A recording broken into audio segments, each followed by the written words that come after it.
मी करणार होते आवळा कँडी, त्यासाठी मी इथे गॅसवर पातेल्यात पाणी गरम करण्यासाठी ठेवले. मग नंतर आवळे चाळणीमध्ये ठेवून ते पाण्यावर वाफवण्यासाठी ठेवले आणि त्यावर झाकण ठेवून घेतले. 10 ते 15 मिनिटांनंतर आवळे छान वाफवले गेले. मग मी ते परातीत काढून घेतले.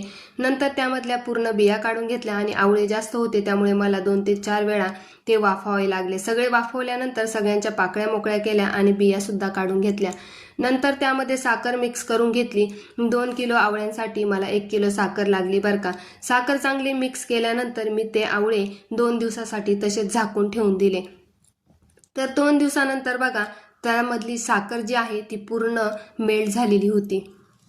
2 दिवसानंतर मी आवळ्यांमधलं साखरेचं पाणी जे आहे ते काढून घेतले, म्हणजे चाळणीमध्ये टाकून आवळे छान निथरण्यासाठी ठेवले आणि आवळ्यांमधलं पाणी पूर्ण निघाल्यावर मी अगदी कडक उन्हामध्ये ते 2 तास ठेवले आणि नंतर मग मी 2 दिवस सावलीतच वाळवले, म्हणजे आवळा कँडीचा कलर जो आहे तो छान हिरवा राहतो. वाळून झाल्यावर त्यावर पिठी साखर टाकली आणि छान मिक्स करून घेतली. आणि हो, माझे हे आवळे जरा जास्तच वाळले बरं का, कारण मला वेळच मिळाला नाही पिठी साखर लावायला. ते आवळे वाळून तसेच पातेल्यात होते, पण तरीही माझी आवळा कँडी जी आहे ती छानच झाली. तर फायनली आपली आवळा कँडी तयार झालेली आहे. तर बाय.